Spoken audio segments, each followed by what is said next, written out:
Hi swag sports viewers. India ஆஸ்திரேலியாவுக்கு நடுவில் மெல்போர்னில் நடந்துட்டு வந்த இந்த பாக்ஸிங் டே டெஸ்ட்டில் இந்தியா டிரா பண்ண வேண்டிய இடத்துல இருந்து கடைசி நேரத்தில் ரொம்ப மோசமாக விளையாடி டெஸ்ட்டை தோத்துட்டாங்க. இதனால Indian captain Rohit Sharma and senior batsman Virat Kohli and senior wicket keeping batsman Rishabh Pant இவங்க மேல நிறைய கிரிட்டிசைஸ் உருவாயிருக்கு. ரொம்ப முக்கியமா கேப்டன் ரோஹித் சர்மா 5வது டெஸ்ட் மேட்சுக்கு கேப்டனா இருக்கணுமா அப்படிங்கறதெல்லாம் தாண்டி 5வது டெஸ்ட் மேட்சுக்கு அவர் இருக்கணுமா வேண்டாமாங்கிற அளவுக்கு பேச்சுகள் மாறி இருக்கு. அதாவது கேப்டன் ரோஹித் சர்மா இந்த டெஸ்ட் மேட்சோட ரிட்டையர்மெண்ட்டை அனௌன்ஸ் பண்ணுன்னு பிசிசிஐ அவர்கிட்ட பேசுறதாகவும் அது சம்பந்தமா அவர்கிட்ட பேச இப்ப ஆஸ்திரேலியாவில் selection committee chairman Ajit Agarkar அங்க இருக்கிறதாகவும் நியூஸ் வந்துகிட்டு இருக்கு. இதுக்கடுத்து ரோஹித் சர்மா மட்டும்தான் டெஸ்ட் கிரிக்கெட்ல இருந்து ரிட்டையர்மெண்ட்டை அனௌன்ஸ் பண்ணுன்னு பல பேர் பேசிக்கிட்டு இருந்த நிலைமையில இப்ப ரொம்ப முக்கியமா பாத்தீங்கன்னா விராட் கோலியுமே இன்டர்நேஷனல் டெஸ்ட் கிரிக்கெட்ல இருந்து அவர் ஒரு ரிட்டையர்மெண்ட்டை அனௌன்ஸ் பண்ணணும் அப்படின்னு பேச்சுகள் மாறி இருக்கு. ஏன்னு கேட்டீங்கன்னா இந்த டெஸ்ட்ல 2 இன்னிங்ஸ்லயும் அவர் அவுட் ஆன விதம் அப்படி பேச வச்சிருக்கு. சுருக்கமா சொல்லணும்னா இந்த டெஸ்ட்ல முதல் இன்னிங்ஸ்ல விராட் கோலி மறுபடியும் ஆஃப் ஸ்டம்புக்கு வெளியே போற பந்த விளையாடி தான் அவுட் ஆனாரு. அது ரொம்ப ஏத்துக்க முடியாத மாதிரி இருந்துச்சு. இத்தனைக்கும் அவர் செட்டில் ஆயிருந்து அந்த தப்பை செஞ்சார். இதுக்கு அடுத்து 2வது இன்னிங்ஸ்ல பாத்தீங்கன்னா ஒரு 29 பால் விளையாடி இருக்காரு. ஒரு மாதிரி ஒரு கம்ஃபர்டபுள் ஜோன்ல அவர் இருக்காரு. அந்த டைம்ல அவருடைய வீக் ஜோன்ல உழுவுற ஒரு பந்த, அதாவது ஆஃப் ஸ்டம்புக்கு வெளியே உழுகிற ஒரு பந்த திரும்பவும் கவர் டிரைவ் ஆட போய் பின்னாடி கேட்ச் கொடுத்து அவுட் ஆகிறாரு. அதாவது அந்த நேரத்துல அவருடைய டேஞ்சர் ஜோன்ல இருக்கிற ஒரு பந்த பவுண்டரி ஆடுறதுக்கு டீமுக்கு ரன் பிரஷரே கிடையாது. ஏன்னா இவங்க டிரா பண்றதுக்காக விளையாடிட்டு இருக்காங்க. அப்படி இருக்கிறப்ப அவர் அந்த ஷாட்டை ஏன் விளையாடினாருன்னு தெரியல.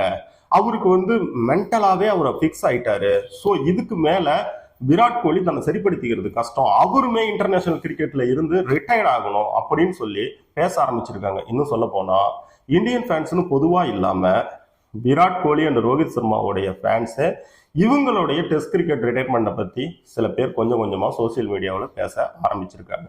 இதுக்கு அடுத்து பாத்தீங்கன்னா ரிஷப் பண்டை எடுத்துக்கிட்டீங்கன்னா இந்த குறிப்பிட்ட டெஸ்ட் மேட்ச்ல மட்டுமே மேட்ச் சிச்சுவேஷன் கொஞ்சம் கூட சரியில்லாத நிலைமையில அவர் விளையாடின ஷாட் யாராலையும் ஏத்துக்க முடியாத அளவுக்கு இருக்கு. அதுவும் இந்த 2வது இன்னிங்ஸ்ல அவர் ஒரு ஷாட் விளையாடினாரு. ஒரு 85 மீட்டருக்கு 6 அடிக்க வேண்டிய ஏரியாவில் அவர் 6 அடிக்க ட்ரை பண்றாரு. ஒரே கேள்விதாங்க, அங்க 85 மீட்டர்ல நீங்க 6 அடிக்கிறதுக்கு இந்தியாவுக்கு என்ன ரன் பிரஷர் இருந்துச்சு அப்படின்னு சோசியல் மீடியாஸ்ல ஃபேன்ஸ் வெலாசி தள்ளிட்டு வராங்க. உண்மையாலுமே அந்த நேரத்துல இந்தியாவுக்கு ரன் பிரஷர் அப்படின்னு எதுவுமே கிடையாது. ஆக்சுவலி அந்த மேட்சை டிரா பண்ணா போதும் தான் விளையாடிட்டு இருந்தாங்க.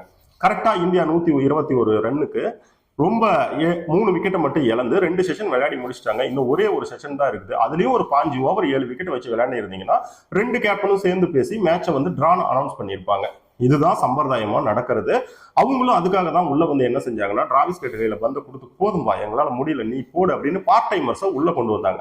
இப்படியான டைம்ல ஹெட்டு கிட்ட போய் நான் ஒரு 85 மீட்டருக்கு ஒரு 6 அடிக்கிறேன்னு சொல்லி தேவையில்லாம விக்கெட்டை கொடுத்தாரு. அங்க விக்கெட் வேலை ஆரம்பிச்சது. இந்தியா 145க்குலாம் ஆல் அவுட் ஆயிட்டாங்க. அதாவது வெறும் 34 ரன் மட்டுமே எடுத்து 7 விக்கெட்டை கொடுத்தாங்க. அந்த ஒரு சரிவுக்கு செட்டில் ஆகி நின்ன ரிஷப் பண்ட் செஞ்ச ஒரு தவறு தான் மிக முக்கியமான காரணமாவே அமைஞ்சிருக்கு.